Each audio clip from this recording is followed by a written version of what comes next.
출애굽기 1장 우리 7절에서 21절까지의 말씀을 함께 교독하시겠습니다. 제가 가지고 있는 성경 구약 성경 82페이지입니다. 제가 먼저 7절 읽겠습니다. 이스라엘 자손은 생육하고 불어나 번성하고 매우 강하여 온 땅에 가득하게 되었더라. 요셉을 알지 못하는 새 왕이 일어나 애굽을 다스리더니 그가 그 백성에게 이르되 이 백성 이스라엘 자손이 우리보다 많고 강하도다. 자 우리가 그들에게 대하여 지혜롭게 하자. 두렵건대 그들이 더 많게 되면 전쟁이 일어날 때에 우리 대적과 합하여 우리와 싸우고 이 땅에서 나갈까 하노라 하고 감독들을 그들 위에 세우고 그들에게 무거운 짐을 지워 괴롭게 하여 그들에게 바로를 위하여 국고성 비돔과 라암셋을 건축하게 하니라. 그러나 학대를 받을수록 더욱 번성하여 퍼져나가니 애굽 사람이 이스라엘 자손으로 말미암아 근심하여 이스라엘 자손에게 일을 엄하게 시켜 어려운 노동으로 그들의 생활을 괴롭게 하니 곧 흙 이기는 벽돌 굽기와 농사의 여러 가지 일이라. 그 시키는 일이 모두 엄하였더라. 애굽 왕이 히브리 산파 십부라와 하는 사람과 부하라 하는 사람에게 말하여 이르되 너희는 히브리 여인을 위하여 해산을 도울 때에 그 자리를 살펴서 아들이거든 그를 죽이고 딸이거든 살려두라. 그러나 산파들이 하나님을 두려워하여 애굽 왕의 명령을 어기고 남자 아기들을 살린지라. 애굽 왕이 산파를 불러 그들에게 이르되 너희가 어찌하여 이같이 남자 아기들을 살렸느냐. 산파가 바로에게 대답하되 히브리 여인은 애굽 여인과 같이 아니하고 건장하여 산파가 그들에게 이르기 전에 해산하였더이다 하매 하나님이 그 산파들에게 은혜를 베푸시니 그 백성은 번성하고 매우 강해지니라. 함께 읽겠습니다. 그 산파들은 하나님을 경외하였으므로 하나님이 그들의 지방을 흥왕하게 하신지라. 아멘. 오늘 말씀을 전해주실 우리 선교사님을 잠시 소개하겠습니다. 우리 선교사님과 함께했던 시간은 20대 초중반 군대에서 선임병 후임병으로 만났습니다. 그리고 학교에서도 선배 후배로 만났고요. 참 재미난 이야기는 학교에서는 이사 선교사님이 선배였는데 군대에서는 제가 선임이었습니다. 네. 그리고 맨날 노을 지는 하늘을 바라보며 기타 연주하며 뜨겁게 기도했던 그 시절이 지나가고 또 분당 우리교회에서 주일학교와 교구를 함께 이제 12년 동안 섬기고 또 하나님의 부르심을 받아 지금 웩이라는 선교 단체에서 귀하게 국제 선교 동원, 즉 우리나라뿐만 아니라 전 세계에 있는 선교사님들을 양육하고 동원해서 그 선교지로 보내는 일에 귀하게 쓰임 받고 계십니다. 오늘도 말씀을 귀하게 전해 주실 텐데 하나님께서 저와 여러분들에게 맞춤식으로 허락해 주신 말씀으로 믿고 깊은 은혜 누리시길 주님의 이름으로 축원합니다. 우리 기억하시는 하나님이란 제목으로 우리 이사성사님 말씀 전해 주실 텐데요. 우리 나오실 때 따뜻하게 우리 사랑과 격려의 박수로 맞이해 주시면 감사하겠습니다. 네.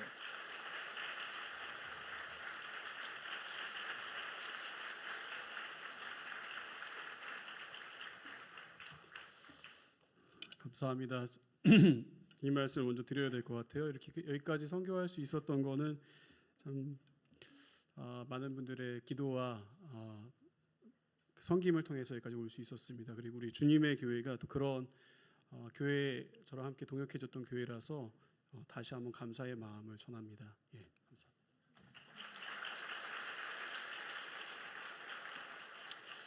제가 이제 교회들 좀 다녔는데 이번에 잠깐 한국에 들어와서 이제 교회들마다 가면은 이제 떠오르는 이제 형용사 이렇게 단어들이 생각이 나요. 근데 이 주님의 교회는 제가 떠올랐던 단어가 이거였어요.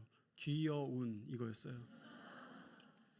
신종철 목사님도 귀엽고 사모님도 귀엽고 와 나 화이팅! 이러면서 사모님 저분이 저기 계시구나 그러면서 그리고 우리 명보 형제도 귀엽고 우리 옆에 있는 분에게 참 귀여우십니다. 한 번 더 인사를 해볼까요? 그래서 감사합니다.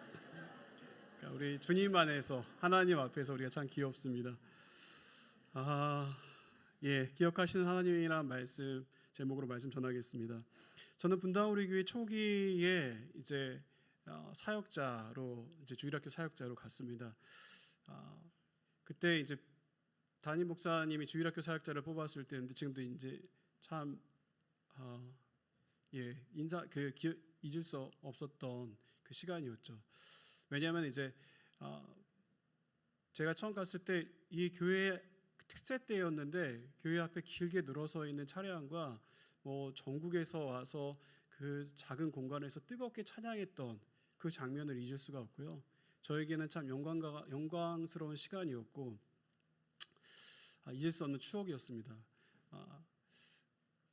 그런데 목사님께서 사실 저를 이제 주일학교 사역자로 뽑을 때 인터뷰를 하시면서 얘기하셨어요. 자네 꿈이 뭔가 이렇게 물어보셨어요. 당시에도 목사님은 전국에 아시잖아요. 청소년 사역자로 유명하셨잖아요. 그리고 주일학교 사역자를 뽑는 거란 말이에요. 그럼 뭐라고 대답해야 돼요? 센스 있으면.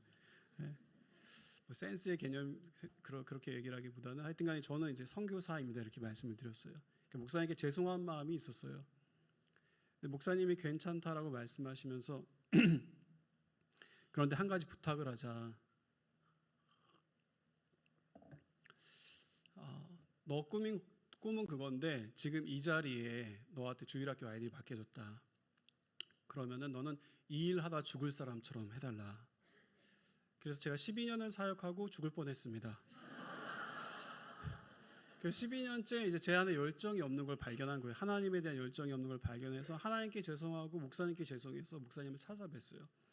목사님 제가 열정이 없습니다. 너무 죄송하고 제가 사임을 하겠습니다라고 말씀드렸습니다. 그러자 목사님께서 괜찮다 걱정하지 마라. 너만 열정이 없는 게 아니라 쟤도 없고 쟤도 없어. 내가 다 보고 있다. 한 교회에서 부교육자 사역을 하면서 12년의 열정을 갖는 게 그렇게 유지하는 게 쉽겠니? 괜찮다. 담임 목사님 내가 열정이 없으면 그건 큰 문제지만 내가 아직 열정이 있다. 내가 커버할 테니 계속 사역하고 다시 기도해 보라고 얘기하셨어요.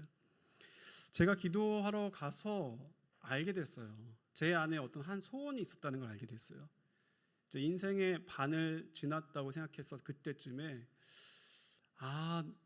나의 남은 인생 가운데 온 세상 가운데 역사하시는 그 일하시는 하나님의 일하심을 보고 싶다라는 마음이 있었던 거예요. 왜냐하면은 그 하나님의 큰 그림 가운데 있을 때 하나님이 온 세상 가운데 어떻게 일하시는지를 보면은 우리의 이 작은 일상이 더 명확해지고 어떤 의미인지가 알 것 같더라고요. 그래서 제가 그렇게 기도를 드렸고 하나님은 저의 기도를 기억하셔서 저를 국제 동원 선교사로 이제 되게 하셨습니다.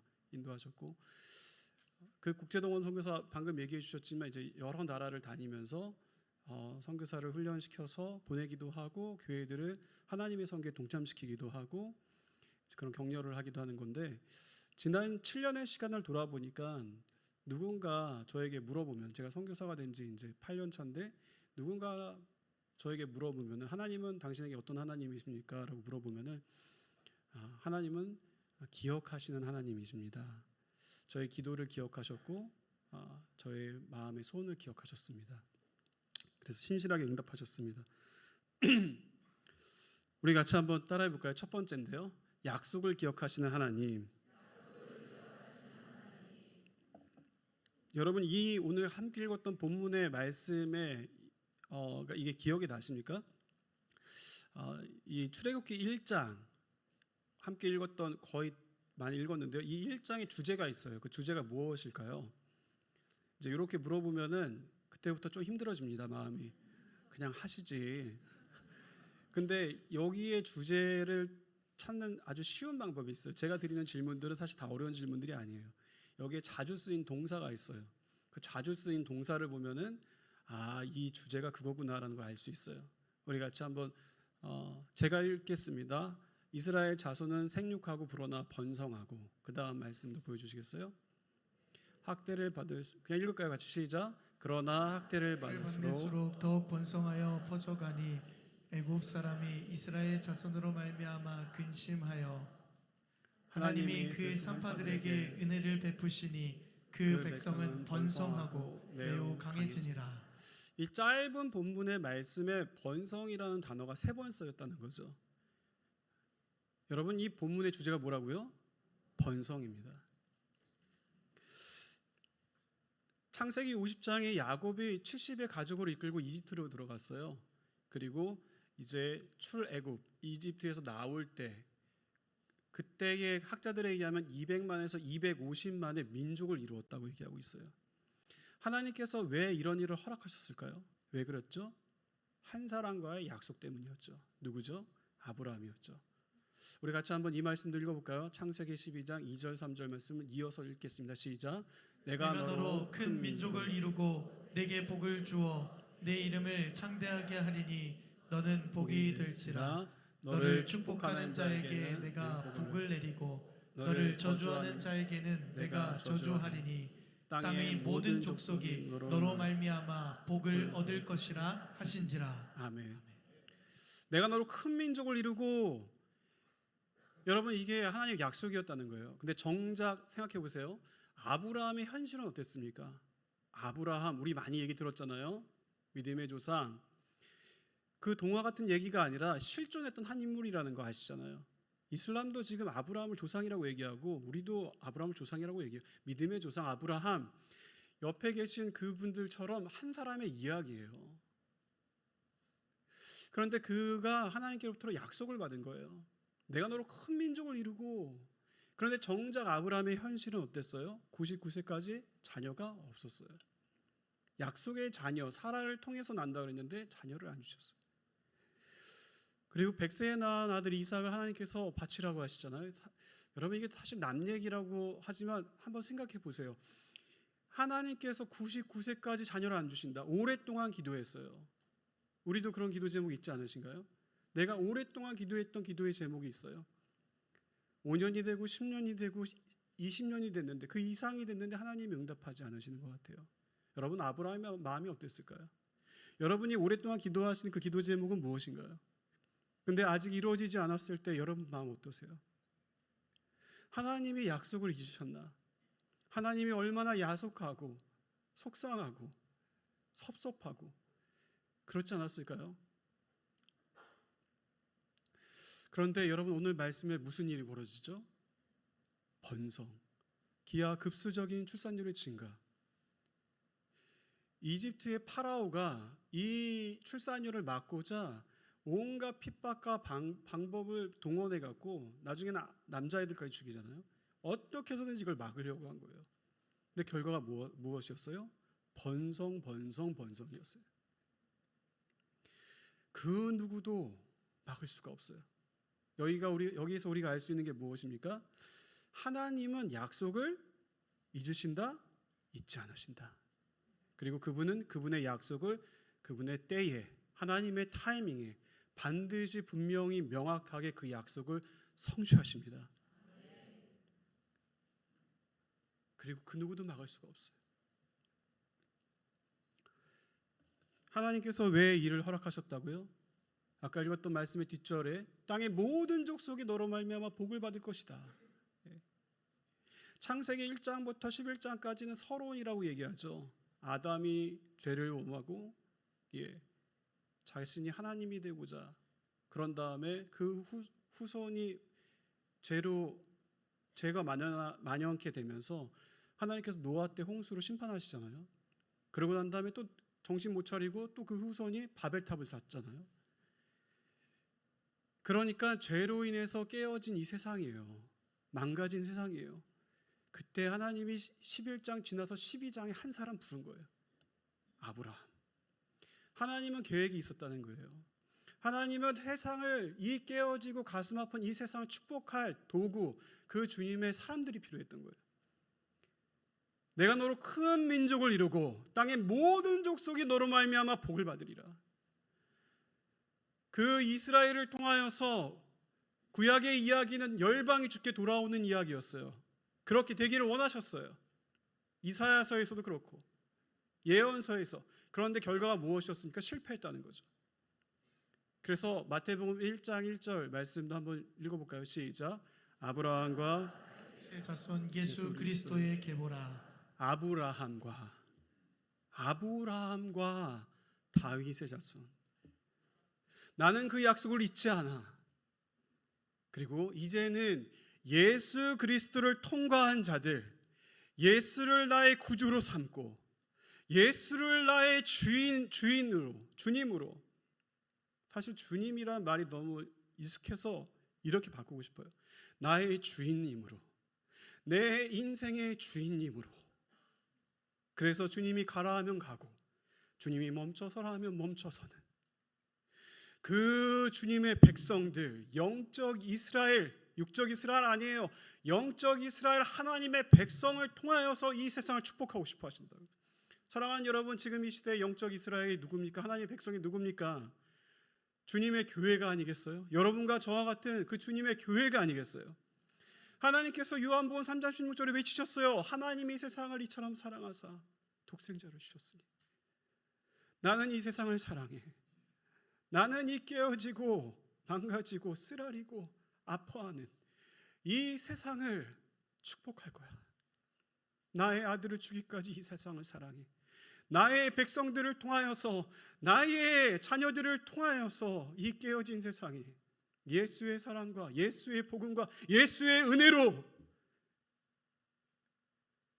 이 세상을 축복할 거야.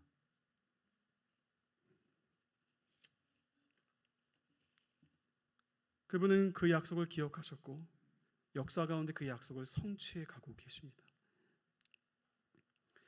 그리고 그분의 그 역사하심을 그 누구도 막을 수가 없습니다. 앞에서 말씀드린 것처럼 저는 국제동원 선교사, 이거 마이크 소리 괜찮나요? 예. 혹시 너무 제가 소리를 질러서 놀라실까 봐. 저희 아이들이 얘기했어요. 아빠 너무 소리 지르지 마세요.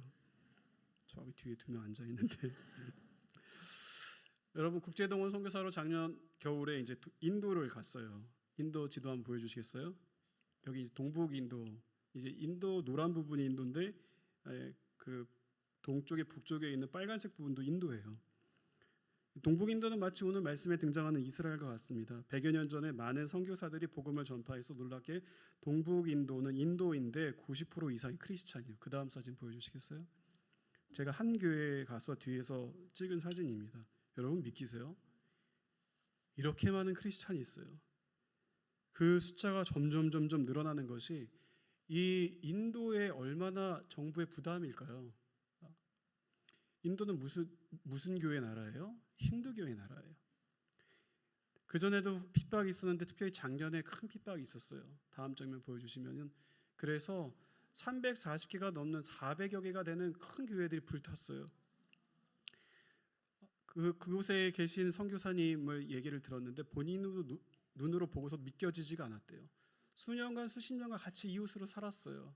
그런데 이 사람이 크리스찬인 게 알게 되면은 이 사람을 집을 불태우고 이 사람을 잡아서 죽이고 차마 입에 담을 수 없는 악행들을 자행하면서 교회들을 불태웠어요. 이것이 국제사회에 조명이 돼서 EU에까지 상정이 됐는데, 그래서 잠깐 인도 정부가 관여했지만 사실은 크게 변화되지 않았습니다. 이 선교사님이 이제 이 대학생 사역하시는 선교사님이었는데 자신의 학생들을 이제 살리고자 목숨의 위협을 감수하고 자기 집에 숨겨준 거예요. 왜냐하면 이제 외국인은 건들 수 없다고 생각했기 때문에. 저희 단체에서 매년마다 사실 이 임팔이라는 동북인도의 지역에서 선교사 훈련을 했었어요. 그런데 이 상황에서 어떻게 하겠어요? 그래서 잠정적으로 못하는 걸로 결론이 났어요. 그런데 이게 웬일입니까? 동북인도의 교회들이 아니라는 거예요. 이 지역은 그렇지만 남은 동북인도의 교회들은 여전히 우리는 하나님의 나라를 꿈꾸며 주님의 선교를 꿈꿉니다. 그리고 우리의 젊은이들을 보내고 싶습니다. 훈련을 해주십시오. 그들의 마음에 끌어오는 열정을 막을 수가 없어서 이 임팔이 아닌 실롱이라는 지역에서 선교사들 이제 훈련을 시켰어요. 그 다음 사진 보여주시면은 20명 되는 친구들을 이제 훈련을 했습니다. 저도 가서 이제 훈련을 했고, 그 다음 사진 보여주시면은 가서 이제 가르치고 섬기는 시간을, 그 다음 사진 보여주시면은 그렇게 했습니다. 참 열악한 환경이었어요. 그 휴지도 안 주고, 그래서 오른손으로 악수해야 되는 거 아시죠? 왼손으로 하면 안 돼. 더 이상 얘기하지 않겠습니다. 상상하지 마세요. 근데 이제 하여튼 열악한 환경에서 그렇게 보내고서 이제 그렇게 보냈는데, 제가 참 여기에서 참 감동을 받았던 거는 동북인도에서 이 저희 한 단체만으로 지난 10년간 120명의 선교사들이 인도 중부와 전 세계 아프리카 오지까지 간 거예요. 저와 함께 훈련받았던 한국 선교사님이 세네갈에 있는 거기에서 더 들어가는 오지 마을에서 사역하시는데, 어느 날 기도 편지에 보니까 동북인도 자매가 와 있더라고요, 선교사로. 제 마음에 막 감동이 밀려오더라고요. 여러분, 이것이 동북인도 교회한테 쉬운 일이 아닙니다. 왜냐하면 동북인도는 인도 중에서 가장 못 사는 지역이에요. 그러니 그들이 그렇게 선교사를 보냈다는 것은 재정적으로 여유가 있어서 보낸 게 아니에요. 그럼 무엇으로 보냈겠습니까? 기도로 보내고, 믿음으로 보내고, 무릎으로 보낸 거예요. 우리는 우리가 할 수 있는 최선을 다하겠습니다. 하나님, 그리고 하나님께서 채워주십시오. 마치 그 장면이 우리나라 1960년대를 연상케 했어요. 한국 전쟁이 나고 얼마 지나지 않아서 너무 폐허가 됐고 가난했던 그 우리, 그런데 마룻바닥에 앉아서 무릎 꿇고선 하나님을 부르짖으면서 금과 은은 우리에게 없지만 주님의 나라를 꿈꾸며 충성스럽게 그렇게 선교사들을 보내기 시작했던 한국교회. 하나님은 여전히 연약한 자와 약한 자를 통해서 강한 자들을 부끄럽게 하세요. 그리고 그런 자들을 통해서 주님의 나라를 이루어가세요. 저는 동북인도를 보면서 하나님의 나라가 계속 확장되어 가는 것을 목도할 수 있었습니다. 그런가 하면 이제 인도네시아 지도 한번 보여주시겠어요? 작년 가을에 인도네시아를 방문했는데 사실 저는 인도네시아를 잘 몰랐어요. 여러분, 전 세계에서 가장 큰 이슬람 국가 어디죠? 인도네시아. 중동 아니에요. 사우디아라비아. 여기 인도네시아가 2억 3천에 2억이 무슬림이에요. 가장 큰 무슬림 나라에 무슨 선교사를 보낼 가능성이 있다고 하냐, 선하게 있겠냐라고 했는데 2억을 보면, 그런데 3천만을 보니까 3천만이 크리스찬인 거예요. 우리나라 크리스찬 숫자가 1,000만을 많았을 때가 1,000만 조금 넘었는데, 육박했는데 여기 그 거의 3배가 있는 거예요. 제가 그곳에 있는 이제 슬라바시라고 가운데 있는 섬인데, 거기 가서 이제 신학교에 방문했어요. 이 신학생들이 4학년이 되면은 한 학기를 단기 선교사로 인도네시아 300개의 부족한테 간다는 거예요. 여러분, 이런 말을 들을 때마다 사실 좀 거리가 느껴져요. 부족, 종족, 그 뭐야, 뭐 이런. 그런데 이게 다른 말이 아니고 쉽게 말해서요, 서양 사람들이 미국 사람, 한국 사람, 일본 사람 보면요 비슷해 보여요. 잠깐만, 미국 사람? 예, 중국 사람, 한국 사람, 예, 일본 사람. 제가 지금 돌아와야 돼. 주여. 근데 뭐가 달라요? 언어가 다르고 문화가 다르다는 거예요. 그러니까 300개의 부족이라는 거는 300개의 작은 나라예요. 300개의 언어가 있고 문화가 다른 거예요. 그게 모여 있는 게 인도네시아더라고요. 그러니까 중국도 그렇고 51인가요? 그 다음에 미국도, 예? 그 주마다 자기들이 하나의 작은 세계라고 보잖아요. 인도네시아 가보니까 그렇더라고요. 앉아 있는데 이 친구는 필리핀 사람처럼 생겼는데, 여기 말씀드린 거 아니고 이제 여기 중국 사람, 뭐 또 이제 파푸아에서 온 친구들은 이제 흑인처럼 보이고, 그 이 하나의 세계인 거예요. 하나님 이제 제가 그 신학교에서 이제 선교 집회 겸 제가 말씀을 전해야 되는 날이 있었는데, 하나님께 기도했습니다. 하나님, 제가 설교자로 담대하고 확신 있게 말씀을 전하고 싶은데 저희 마음에 확신을 주십시오. 정말 하나님께서 인도네시아를 선교의 다음 주자로 부르십니까? 그럼 확신을 주십시오. 그러고선 제가 그 집회 전전날에 이제 청년들 찬양 집회, 우리나라로 말하면 마커스, 뭐 예라모시, 뭐 이런 찬양 집회 있잖아요. 그거 간 거예요. 그래서 그 기도를 거기에서 드리고선 눈을 떴는데, 마지막 찬양이라고 그러면서 갑자기 주님 다시 How great is our God. 이거 뭐였죠? 위대하신 주를 찬양하더라고요. 근데 이렇게 찬양하는 거예요. 그 주님의 높고 위대하심을. 그거를 한국말로 찬양했다고요. 그래서 제가 이게 내가 뭘 듣고 있는 거지 그랬어요. 그리고 다음 그 청년들 모임 또 찬양하는 데 갔는데 주님 다시 오실 때까지를 한국말로 찬양하는 거 한번 띄워 주시겠어요? 사진? 여기 밑에 영어 써 있죠. 네, 사모하는 주님 온 세상 구주시라.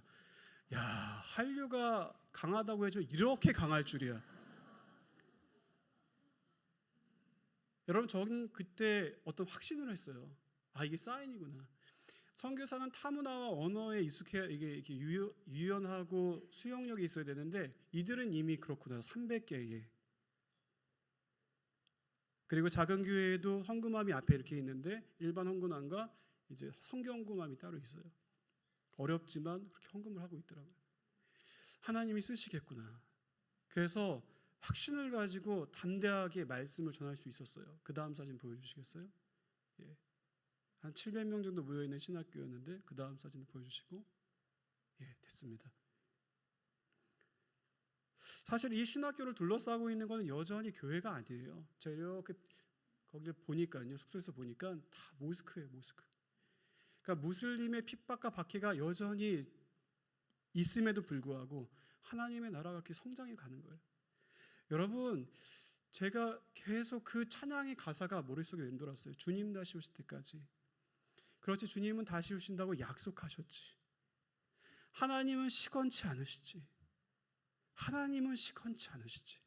시건치 않으시는 하나님, 그렇다면은 이 불확실한 세상, 불확실한 이 세상과 전쟁과 소문이 또 이 재난의 소문이 파다한 이 세상에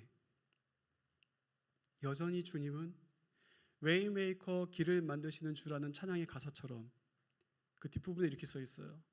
내가 느낄 수 없어도 그리고 보이지 않아도 그분은 일하고 계시네. 그는 결코 멈추지 않네. 하나님의 선교는 여전히 이루어져 가고 있습니다. 하나님은 그분의 선교를 그분의 때에 또 역사 가운데 또 우리를 통하여서 이루어 주실 줄로 믿습니다. 제가 아까 전에 그 성가대 찬양에 감동이 됐어요.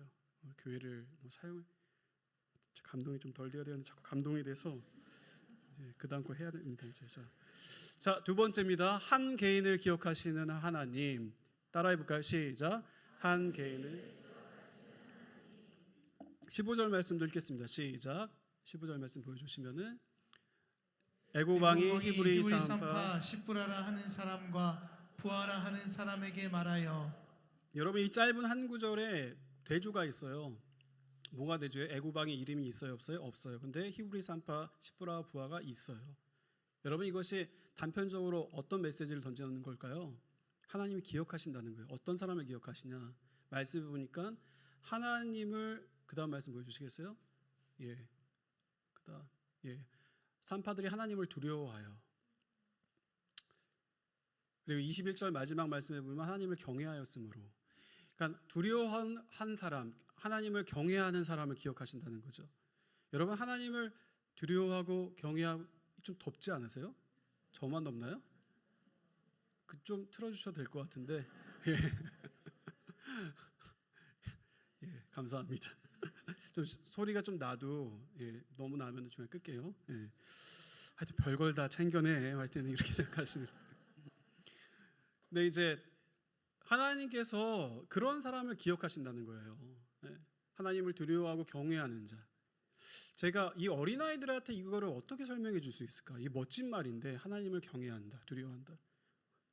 어떻게 얘기해 줄 수 있을까요? 하나님을 선택하는 거라는 거예요. 세상의 요구와 흐름 가운데서도 굴복하지 않고 하나님을 선택하는 사람들. 하나님은 그런 자들을 기억하세요. 여러분 말씀을 묵상할수록 참 흥미로웠어요. 왜냐하면 히브리 이 왜 산파였냐는 거예요. 예. 사실 출애굽할 당시에 200에서 250만이 나왔다니까요. 그 말의 뜻은 민족의 대표 그룹이 있었다는, 리더십 그룹이 있지 않았겠어요? 근데 그들을 왕이 부른 게 아니라 산파를 불렀다고요. 이것이 시사하는 바가 무엇일까요? 무명의 그리스도인. 일상을 살아가고 있는 무명의 그리스도인을 부르신 거예요. 여러분, 이 산파들이 왕의 명령을 받았을 때 그들의 마음이 어땠을 것 같으세요? 나중에 아이들을 죽였다니까요. 이 명령을 어기면 자기의 목숨뿐 아니라 일가 친척 모두의 목숨이 달려 있는 거 아니겠어요? 그런데 하나님의 형상으로 지어진 아이들을 보면서 나는 차마 그럴 수가 없어.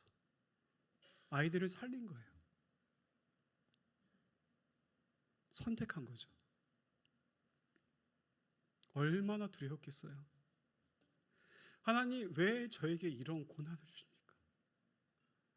왜 하필 저에게 이런 고통스러운 시간에?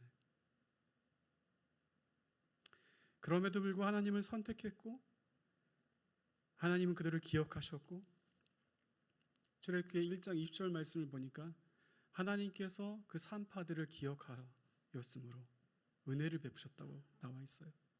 말씀 보여주시겠어요? 하나님이 그 산파들에게 은혜를 베푸시니 나는 나를 택한 자를 잊지 않아. 나는 나의 때에 그들에게 은혜를 베풀 거야. 바울이 고백했습니다. 우리는 무명한 자 같으나 유명한 자요, 죽은 자 같으나 우리는 살아있고. 우리 주님께서 말씀하신다고 저는 믿어요. 사랑하는 내 아들아, 내 딸아, 너는 무명하지 않아. 너는 나에게 유명해. 나는 너를 잊지 않고 나는 너의 이름을 기억하고 있어. 여러분, 이 말씀을 묵상하면서 이 산파 같은 한 사람이 떠올랐어요. 그 사람의 이름은 수만입니다. 이수만 아닙니다. 이 네팔 사람 수만인데, 제가 이제 필리핀 선교 신학교 때 이제 선교 훈련하면서 만난 친구예요. 앞에서 말씀드린 것처럼 동북인도 선교사 훈련을 다녀오면서 선교 동원 차원에서 인근 국가인 네팔을 방문했어요. 왜냐하면 영국 BBC에서 네팔에 큰 부흥이 있었대요. 그래서 그것을 방문했는데, 거기 한 친구가 저는 이제 네팔의 수도 이제 카트만두에 가서 대표적인 사원을 보여줬어요. 저기 네팔에 가깝죠. 아까 동북인도 옆이죠. 그다음 사진 보여주시면, 거기 갔더니 이 저 뒤에 기와처럼 보이는 게 힌두교 사원이고요. 이 앞에 있는 게 불교의 불상이에요. 여러분, 거짓은요, 우상은요 공존합니다. 그리고 서로 손을 잡자고 얘기해요. 진리는 하나입니다. 그 다음 사진 보여주시겠어요? 예. 또 그 다음 사진 보여주시면은, 제가 다 찍은 사진인데, 여러분, 출애굽기에 나오는 금송아지를 숭배했던 것처럼 이 힌두교의 나라, 그쵸? 소를 숭배하는 거예요. 거기 앞에서 절을 하고, 그리고 난 다음에 그 앞에 사원 가면 그 사원에 이제 그 입구에 도둑놈처럼 생긴 사제가 있어요. 제가 보니까 딱 알리바바의 40인에 나오는 그 도둑놈이더라고요. 이 도둑놈이 돈을 받고서 사람들 이마에다 발라주는데, 아니, 발라줄 거면 예쁘게 발라주던지, 그 다음 뭐 아주 대충 덕지덕지 발라주는데 되게 짜증이 나더라고요. 그래갖고 막 제가 막 속에서 불이 나. 그래갖고 제가 막 거기에서 외치고 싶은 마음이 들더라고요. 여러분, 그 왜 사도 바울이 에베소 갔을 때 아데미 여신을 외치는 사람들을 향해서 이것이 모든 것이 우상이고 거짓입니다. 여러분, 예수를 믿으십시오라고 외쳤던 것처럼 그렇게 외치고 싶은 거예요, 마음에. 그때 제 기억에 네팔 친구가 제 손을 꽉 잡고, 여기서 이러시면 안 됩니다. 그래서 그걸 주체할 수 없어서 제가 그랩을 타면은, 그랩 아시죠? 그 오토바이 타면은 그 그랩 기사 인스타그램 받고, 또 그 네팔 친구 가족들, 믿지 않는 가족들 만나면은 계속 복음을 전하는 거예요. 하나님 특별한 시간이었어요. 다시 이제 앞에서 말씀드린 수만 얘기로 넘어오면요, 그 수만을 제가 다시 만났는데, 수만은 어떤 사람이냐면은, 수만 그는 예수 믿기 전에 술과 마약 중독자였고 돌을 던지면서 교회를 핍박하던 강성 힌두교 신자였어요. 그런 그가 교회를 박해하려고 크리스마스 예배 갔다 거기서 회심하게 됩니다. 이후 그는 온 가족으로부터 핍박을 받고 배척을 받아서, 제가 보니까 금수저라고 표현하는 것도 부족한 것 같아요. 거의 네팔의 상위 1%의 부잣집 아들인데, 그 모든 상속을 포기한다는 각서를 쓰고 집을 떠납니다. 네팔에서 가난하게 이제 하층민의 삶을 살기 시작했고, 믿음의 자매 푸남이라는 신실한 자매랑 결혼을 했어요. 그 다음 사진 보여주시겠어요? 거기에서 이제 모자 쓰고 있는 형제가 수만이고, 환하게 웃고 있는 자매가 이제 그의 부인 푸남인데, 환하게 웃고 있는 사람이 2명 있더라고요. 여러분 헷갈리시면 안 됩니다. 예, 저희 부인하고 헷갈리시면 설마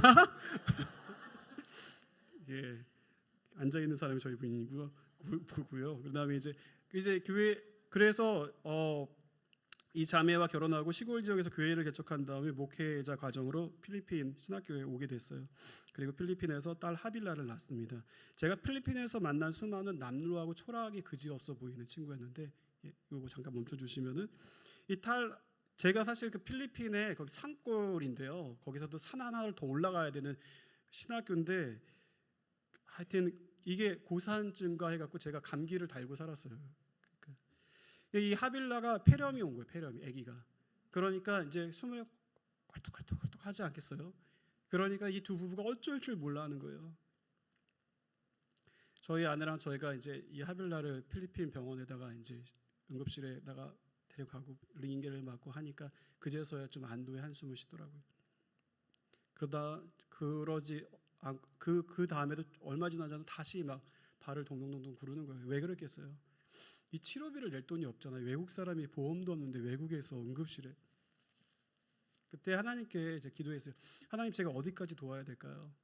왜냐하면 이 제3세계에서 오는 가난한 친구들 불쌍하지만 이 친구들이 너무 한 사람에게 의존하게 하면 안 되는데 제가 하고 또 신학교에서 누가 좀 하지 않을까 이런 마음이 있었는데 하나님께서 무슨 소리 하는 거냐. 당장 전적으로 다 도와라. 사람이 죽어가는데. 그래서 모든 걸 돕고 그 후에도 거의 1년 반, 거의 2년 가까이 이 가정을 같이 저희가 지금 섬겼어요. 근데 2년째 1년 반 됐던 해에 그때 이제 학교로부터 통보를 받았어요. 이 수만한테 학교를 떠나라는 거예요. 왜냐하면은 수만이 나중에 알고 보니까 밀린 학비들이 많은 거예요. 그래서 그게 한 학기 남겨놓고였는데 졸업하기. 제가 지켜봤어요. 누군가 또 돕지 않을까. 학교에 장학금도 있고 선교사님들도 계시고 혹시 네팔에서. 근데 결국은 네팔로 돌아가더라고요. 제가 너무 아내랑 같이 기도했어요. 하나님, 너무 안타깝습니다.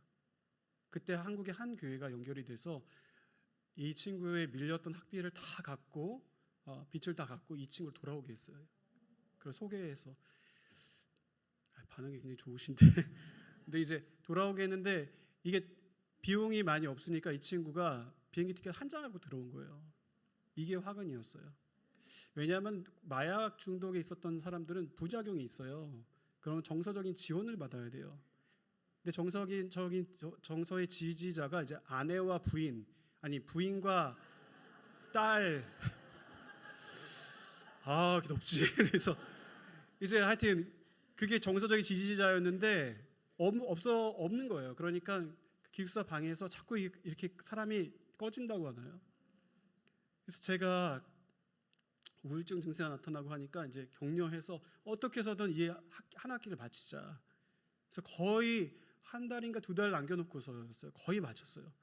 그래서 조금만 더 힘을 내수만. 그래서 저희가 잠깐 타 지역에 가 있었을 때인데 그때 일이 벌어졌어요.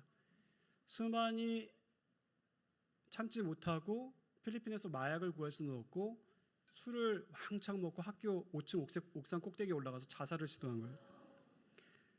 다행히 수희 아저씨가 발견하고 수만을 붙잡아서 하여튼 학교가 발칵 뒤집혔어요. 그 교수님들이 이제 뭐 미국, 뉴질랜드 이런 할머니, 할아버지 교수님들이 있거든요. 선교사 교수님들. 그리고 학생들도 막 붙잡고 막 우는 거죠. 수만 정신 차리라고. 그리고 수만 우리가 잘못했어. 우리가 너를 더 돌봤어야 되는데 수만 미안해. 그러지 마 수만. 그리고 난 다음에 이제 그 중에 한 분이 저한테 전화를 한 거예요. 수만이 저를 찾는다고. 그 상황을 쭉 얘기를 그 선교사님인가 학생인가 얘기를 해주신 다음에 이제 수만을 전화를 받았어요. 수만이 얘기했어요. 나 너무 내 부인이 보고 싶어. 나 너무 내 딸이 보고 싶어. 나 더 이상은 못할 것 같아. 나 더 이상은 못할 것 같아.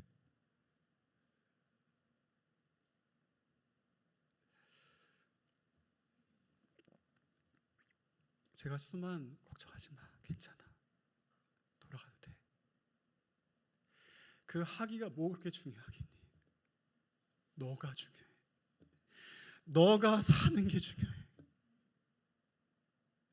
내가 너를 소개하고 이게 뭐가 중요하겠니? 너가 살아나는 게 중요해. 너가 살아야 돼. 너가 제일 중요한 거야. 그래서 주변에 있는 분들한테 얘기해서 이제 돈을 모아서 수만을 네팔로 돌려보냈어요. 제가 타 지역에서 돌아와서 학교에 들어왔는데 기숙사에 살았거든요. 제 마음이 허전하고 가슴이 뻥 뚫린 것 같더라고요. 왜냐하면 수만이 없잖아요. 하나님께 이런 원망 섞인 말씀을 드렸어요. 하나님, 그렇게 수고하고 사랑한 결과가 이겁니까? 하나님, 저 당신에게 실망했습니다. 이번에 이제 이렇게 네팔을 가면서 아내가 얘기했어요. 여보, 사실 당신 마음에 그런 어떤 수만에 대해서 좀 힘들었던 마음 있잖아. 하나님께서 이번에 갈 때 어떤 일을 이렇게 하실지 나도 기대가 돼. 그리고서 이제 네팔에 간다고 연락을 한 거예요. 오랜만에 연락을 했더니 수만이 네팔에면 꼭 자기 집에 머무르래요. 저는 꼭 걔네 집에 머물고 싶지 않았어요. 아니, 인도에서 너무 힘들었는데 가서 제가 필리핀에 가장 못 사는 학생이었다니까요. 그러니까 제가 걔네 그 단칸방에서 제가 그거 어떻게 자겠어요? 누구처럼. 옛날에 이찬성 목사님 신혼부부 방에 가서 잤다고 했는데, 근데 하여튼 꼭 오래요. 그래서 알았어. 그래서 간 거예요. 근데 제가 공항에서 수만을 봤는데 깜짝 놀란 거예요. 수만 얼굴이 너무 건강하고 밝은 거예요. 그 다음 사진 보여주시겠어요? 너무 건강하고 밝아지고, 그리고 차가 있는 거예요. 여러분 차 있으세요? 이 네팔에서 중고차였지만 차가 있다는 건 어느 정도 산다는 거거든요. 무슨 일이 있었던 거예요? 지난 5년 동안 물어봤더니 자기들이 돌아와서도 한 1년 반 정도는 죽을 고생을 했대요. 근데 하나님이 은혜를 베풀어 주셔서 아버지의 마음을 바꿔주신 거예요. 그래서 아버지가 일부 재산을 주셔서 그걸로 교회를 짓고 집과 차를 장만한 거예요. 그 다음 사진 보여주시겠어요? 예. 얘가 하빌라가 이렇게 컸어요. 예. 저 보자마자 막 달려와서 저를 확 끌어안으면서 제 볼에 뽀뽀를 쪽 해주는데 제가 아들만 셋인데 역시 딸이 하나 있었어야 되지 않나. 그러나 저는 아들을 사랑합니다. 저 뒤에 앉아 있어요. 그 다음 사진 보여주시면은 이게 그 교회예요. 그래서 거기 앞에 있는 조그만 아이가 체크무늬 있는 아이가 있는데 얘가 보니까 시각장애인이더라고요. 절망 가운데 있는, 그리고 이제 여인들은 남편이 알코올 중독에 빠졌거나 이런 사람들이 많아요. 네팔에 깨어진 가정에 절망 가운데 있는 사람들을 전도해서 이 공간에서 함께 예배를 드리고 있는, 또 형제들도 이 중독의 경험이 수많이 있잖아요. 저 깜짝 놀랐어요. 그렇게까지 다 오픈을, 다 자기 얘기를. 그래도 목사님 거기까지는 이런 같이 기도하는 거예요. 제가 정말 감동을 했어요. 저도 같이 거기서 말씀을 전하면서 그 첫날 저녁이었는데 이제 그 저희 아내 매일 가정 예배를 드린대요. 매일 저희 아내가 이 선물했던 영어 성경책 하빌라께 있더라고요. 그래서 하빌라 거 영어 성경책을 이제 같이 읽고 찬양하고 그런 다음에 이제 돌아가 자라 그랬어요. 그러자 수만이 자기가 할 얘기가 있대요. 그래서 뭐 무슨 얘긴데, 다행히 방이 몇 개 있더라고요. 자기 방을 하나 줬어요. 거기에서 이 얘기를 꼭 하고 싶었대요. 너무 고마웠다고, 그리고 너무 보고 싶었다고. 내 딸을 살려줘서 고맙고 나를 믿고 지지해줘서 너무 고마웠다고, 그리고 나를 용서해달라고 기대를 저버려서. 아니 무슨 얘기를 하는 거야? 수만 나 기억도 안 나. 괜찮아, 가서 자. 그런데 안 가고 20분 동안 제 앞에 앉아서 계속 그 얘기를 하는 거예요. 아니 가라고 이제.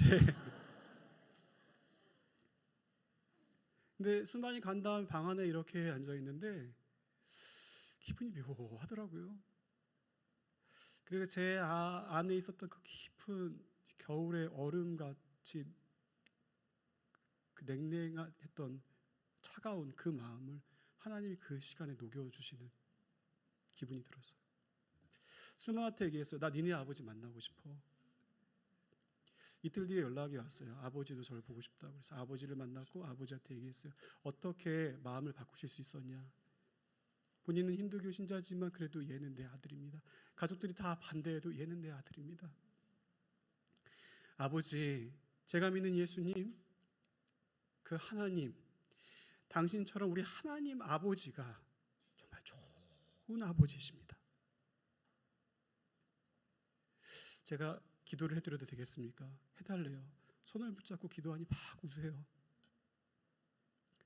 그때 같이 사진을 찍었어야 되는데 깜빡 놓쳤어요. 그래서 나중에 사진을 보내달라고 그랬어요. 사진 한번 보여주시겠어요? 그때 이런 사진을 보내왔더라고. 아, 정말 이해할 수가 없어. 잘 웃으시는 분인데 하여튼 예, 됐습니다.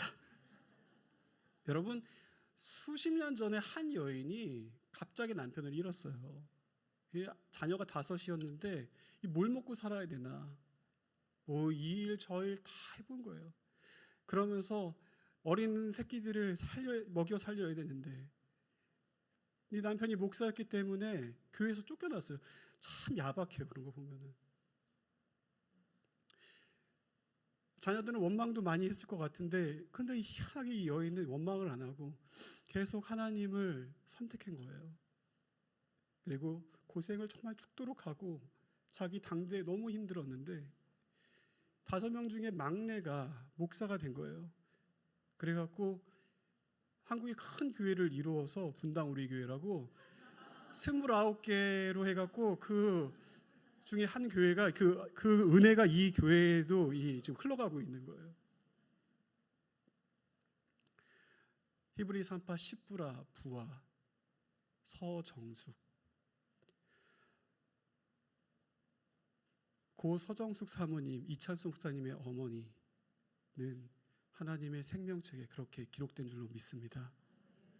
하나님은 여전히 무명의 그리스도인들을 통하여서, 그 주님을 선택한 자들을 통하여서 주님의 나라와 주님의 선교를 이루어 가시는 줄 믿으시기 바랍니다. 우리 세 번째 마지막인데요, 한번 따라해 볼까요? 영혼을 살리는 사람들. 이 산파들이 무엇을 했냐 보니까 결국은 사람을 살린 거예요. 이해가 안 돼요. 어떤 용기에서 이 아이들을, 하나님으로 형상으로 지어진 아이들을 보면서 차마 그럴 수 없다고 생각한 건지, 기하급수적인 인구의 증가를 보면서 하나님의 역사를 느낀 건지 모르겠지만 어쨌든지 간에 하나님의 형상이 그 아이들을 살린 거예요. 사람을 살린. 제가 작년 말에 이 영화를 봤어요. 콘크리트 유토피아라는 영화인데요. 이게 이제 지진과 재난으로 이제 폐허가 된 세상이에요. 겨울철이 다가오는데 이 폐허 더미 속에서 생존자들이 이 아파트 하나만 남아있는데 거기로 이제 몰려들어요. 처음에 주민들은 받아줬는데 자원은 한정되어 있고 이러다가는 다 죽게 생겼다 그래갖고 이제 주민회의를 거쳐서 외부에서 온 사람을 쫓아내기로 해요. 저는 이 영화에서 인간의 탐욕과 그 죄악과 죄성과 그 이기심의 끝자락을 보는 것 같더라고요. 근데 이제 그때 그 여주인공이 밖에서 온 어느 아주머니와 아이를 자기 집에 돌봤어요. 근데 남편이 얘기한 거예요. 내보내야 된다고. 이게 들키면 우리도 쫓겨난다고. 안 된다고 여주인공이 얘기했어요. 남편 주인공, 하여튼 박서준인데, 그러니까 이제 이거 막으려고 더 다른 사람도 쫓아내는데 앞장을 쓰는 거예요. 자기 이 집에 있는 사람들은 어떻게 할 수가 없으니까. 그러니까 여주인공이 얘기하더라고요. 여보, 당신 그런 사람 아니잖아. 당신 그러면 그럴수록 당신의 영혼이 상하잖아. 그런 대사였어요. 그게 마음에 남더라고요. 결국은 발각이 돼갖고 다 쫓겨나요. 그래서 이 폐허 더미 속에서 남편이 죽고 이 박보영 여주인공이 이제 본인도 죽어가는데, 어디선지 모를 선한 사마리아 사람처럼 같은 사람들이 와서 이 여주인공을 그 폐허 더미 속에 있는 자신들의 은신처로 데려가요. 그리고 거기에서 돌봐줘요. 그리고 화면이 환해지면서 여주인공이 얘기합니다. 나는 내가 사는 세상에서 다른 종류의 사람들을 보았다. 여러분 로마서 5장에 아담으로 말미암아 죄가 세상에 들어왔는데 새 아담이신 예수 그리스도를 통하여서 새 인류가 시작됐습니다. 새 인류, 다른 종류의 사람들, 예수의 사람들. 세상은 우리에게 얘기해요. 너 혼자 살기도 바쁜데 누굴 신경 쓰냐? 너만 챙기라고 부추겨요. 타인이 죽든 말든 상관하지 말아라. 더 탐욕적이 되라고 얘기해요. 아니 더 나아가 너가 살려면 어쩔 수 없다라고 세뇌해요. 어쩔 수 없어. 너 하나도 살기 바쁜 힘든 아둥바둥한 세상이야. 근데 우리 주님은 얘기하세요. 아니야. 눈을 들어라. 너 자신에게 몰두하면 몰두할수록 너의 영혼이 죽어간다. 눈을 들어 나를 바라봐라. 온 세상 가운데 역사 가운데 일하고 있는 나를 봐라.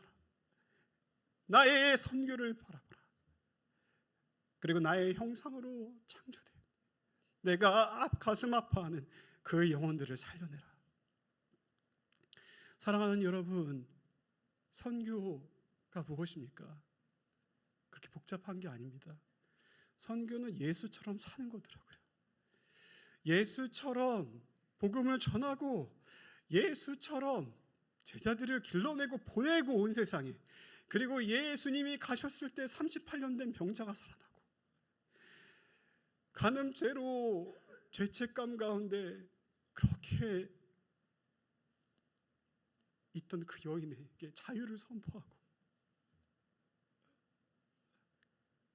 외로운 그 영혼이 사마리아 여인이 우물가에서 그분을 만났고, 선교는 예수처럼 사는 거더라고요. 제가 오늘 세 가지 말씀을 드렸습니다. 첫 번째는 하나님의 약속인 선교, 그분은 역사 가운데 그 약속을 이루어 가십니다. 두 번째는 하나님의 백성들의 선택, 세상의 요구와 힘겨움에도 두렵지만 그분을 선택합니다. 그리고 세 번째, 우리의 사명, 영혼을 구원하는, 세상을 축복하는 우리의 사명입니다. 그런 여러분과 제가 되기를 주님의 이름으로 축복합니다. 우리 함께 이 찬양할까요? 보라 너희는 두려워 말고. 함께 찬양하시고 기도하시겠습니다. 우리 말씀을 생각하시면서 찬양하시겠습니다.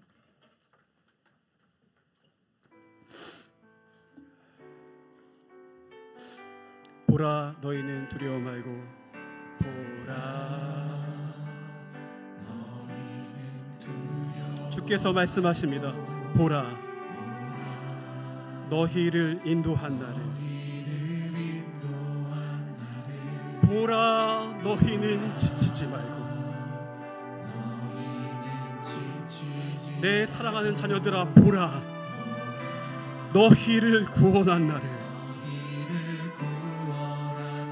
너희를 치던 적은 어디 있느냐? 보아라 너희를 억누르던 원수는 어디 있느냐?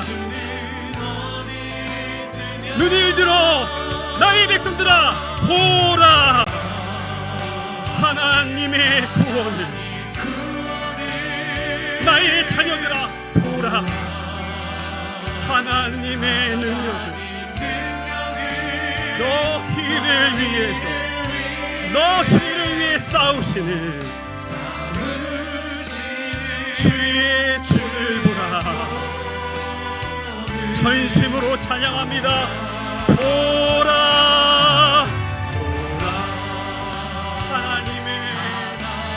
하나님의 선교를 하나님. 보라 내 영혼아 선포하시면서 주님의 능력을 바라보고 너희를 위해 싸우시는 주의 손을 보라. 너희를 위해 싸우시는 주의 손을 보라. 너희를 위해서 싸우시는 주의 손을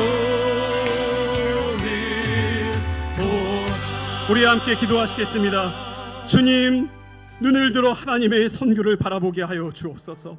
삶의 고난의 순간마다 세상의 요구와 흐름이 아닌 믿음으로 하나님을 선택하게 하옵소서. 한 영혼에 관심을 갖고 영혼을 살리게 하옵소서. 주님의 교회가 그런 공동체 되게 하옵소서.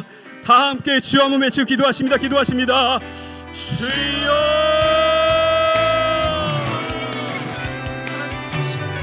하나님 아버지, 하나님 아버지, 하나님 아버지, 하나님 아버지,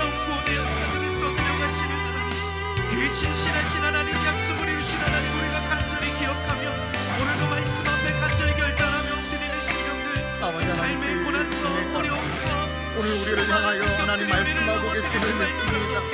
아버지 하나님, 신실하신 하나님을 기억하며 하나님, 그 하나님의 신실하심이 오늘 무명한 사람이 우리를 향하고 있습니다.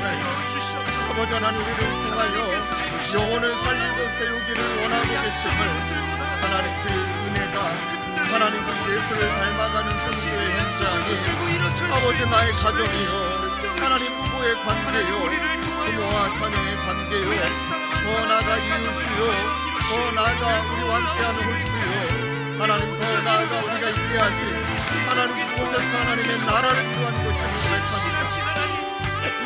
하나님 아버지, 시간 간절히 기도하오니 아버지, 우리 자신에게 너무나 몰두해 있는 우리의 상황과 환경에 너무나 몰두해 있는 우리 자신을 용서하여 주시고, 눈을 들어 주를 보라. 하나님, 두려워하지 말고 아버지, 너희는 무서워하지 말고 너희 위해서 싸우는 나를 보라. 하나님의 그 음성 앞에 우리 모두가 무릎을 꿇기도록 나아가기를 원합니다. 아버지 하나님, 너무나 우리 자신에게 몰두하며 살았습니다. 너무나 자기 연민에 빠져 살았습니다. 너무나 주어진 상황과 환경만 아버지 바라보며 그 상황과 환경이 바뀌기만을 바랬던 아버지 우리 자신의 모습이었습니다. 하나님, 정말로 바뀌어야 될 것은 우리 자신의 마음이었는데 아버지 하나님, 것을 바라보지 못했던 우리를 용서하여 주시고, 하나님 오늘 주신 말씀을 한 주 내내 붙들고 눈을 들어 주님을 바라보며 하나님 십보라 이름을 기억하셨던 것처럼 우리 한 사람의 이름을 기억하시며 우리를 통해 영혼을 살기를 원하시는 그 하나님을 경험하는 모두가 될 수 있도록 우리 주 하나님 인도하여 주시옵소서. 주님 고백하며 나아갑니다. 우리 한 번 더 기도하실 때 이 시간 선교사님과 가정을 위하여 또 사역을 위하여서 함께 마음을 다해 중보하기를 원합니다. 다음 주 화요일 날 이제 출국을 준비하고 계시는데 남아있는 일정들 가운데 아버지 하나님, 사랑하는 가정이 하나님의 은혜와 사랑으로 재충전되어지는 시간 되게 하여 주시고, 모든 만남 가운데 은혜 주시사 또 방문하는 교회마다 하나님 오늘 주신 말씀처럼 하나님의 마음을 아버지 안에 나누고 선포되어지는 귀한 남은 일정 되도록 주님 인도하여 주시옵소서. 하나님께서 주신 비전과 소명으로 이제 아시아에 있는 귀한 영적인 리더들을 또 귀한 선교사님들을 세우고 양육하고 지원하며 준비하는 하나님 모든 사역 가운데 담대함과 아버지 감당할 수 있는 모든 여건과 상황과 은혜를 우리 주 하나님 허락하여 주시옵소서. 지금 군대에 있는 첫째 아들 시권이 또 고3 시간을 보내고 있는 시원이 또 막내 시찬이 아들까지 하나님 귀한 세 자녀가 하나님을 더욱더 깊이 만나고 하나님을 더 사랑하고 하나님을 더 알아가는 그로 말미암아 주님이 쓰시기에 거룩한 그릇으로 잘 준비되어지는 우리 복된 새 자녀가 되도록 또 우리 귀한 서영실 선교사님 사모님 되도록 주님 인도하여 주옵소서. 이 마음을 가지고 우리 선교사님 가정을 위하여 사역을 위하여 한 번 더 기도하며 나가겠습니다. 기도하시겠습니다. 아버지 하나님, 이 시간 마음을 다해 기도합니다.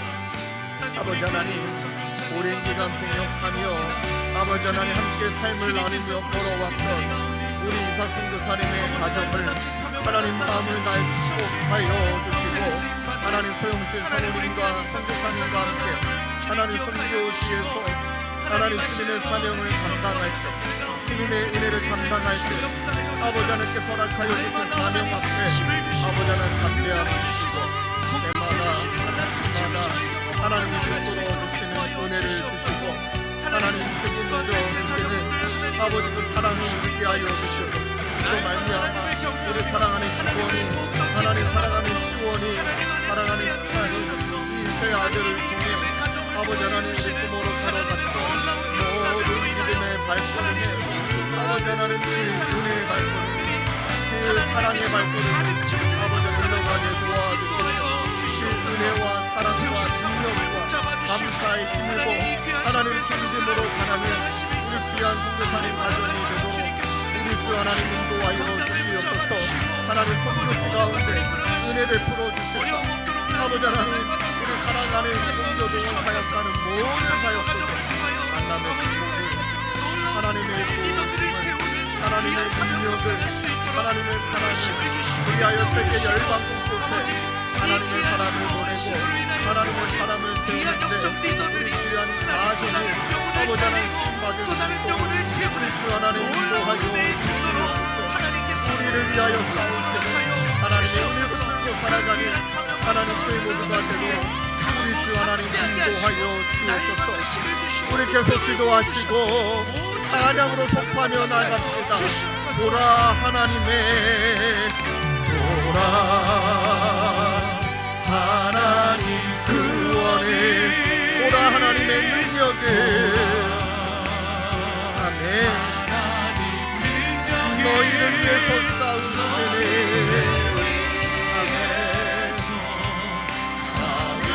싸우시니 주의 손 우리 모두 자리 일어나서 두 손을 높이 들고 찬양합시다. 보라 보라 하나님 구원을 보라 하나님의 능력을 아멘. 너희를 위해서 싸우시니 위해서 싸우시니 주의 손을 보라. 우리 선교사님 나오셔서 축도해 주시기 전까지 우리 잠시 눈을 감으신 채 지금 나에게 주어진 상황들, 여건들 그 가운데 나는 지금 나의 시각과 나의 마음은 어디에 지금 머물고 있는지 오늘 주셨던 말씀처럼 이제 눈을 들어 주님을 바라보게 될 때 하나님이 난 너를 기억하고 있다. 난 너와 함께하고 있다. 난 너의 이름을 안다. 너를 통하여 영혼을 살리고 세우는 일에 나는 너를 동역자로 삼고 싶다. 이제는 그 하나님의 시선과 눈을 마주치고 하나님의 마음과 우리의 마음이 맞닿아여 그렇게 한 주간을 작은 예수로 살아내는 우리 모두가 되게 하여 주옵소서.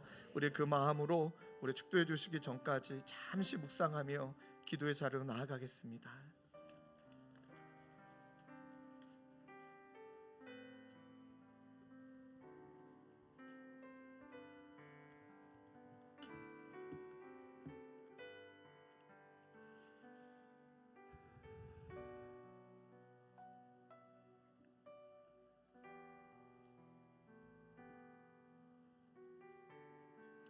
하나님 아버지, 제가 이 교회에서 주님의 영광을 바라봅니다.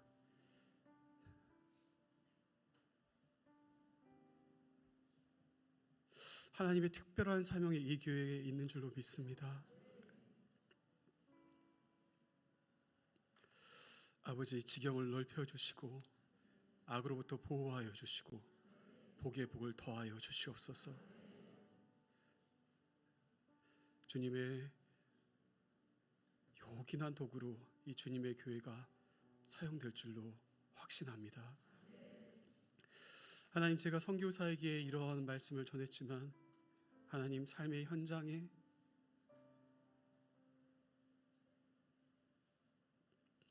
아무에게도 말할 수 없는 깊은 한숨과 눈물과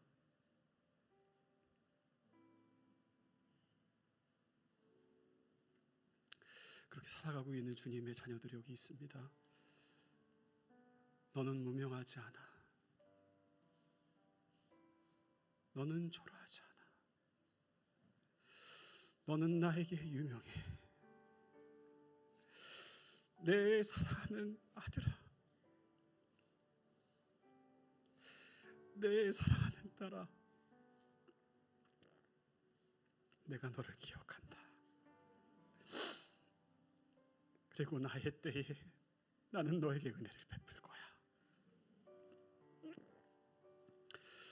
일어나 나와 함께 가자꾸나. 100년 전에 없고 100년 후에 없을 인생 가운데, 아침의 안개 같은 이 인생 가운데 우리를 부르시고 우리의 주님의 역사의 한 부분 삼아주시니 감사합니다.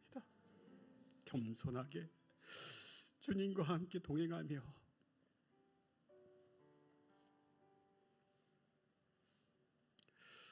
그렇게 살아가는 우리 모두가 되게 하여 주시옵소서. 우리 주 예수 그리스도의 은혜와 하나님의 다음 없는 사랑과 성령님의 감동, 감화, 위로, 교통, 충만하심이 이 말씀 듣고 결단하며 힘어더 달려가는 모든 주의 자녀들 머리 위에 영원토록 함께 하시기를 간절히 축원하옵나이다. 아멘.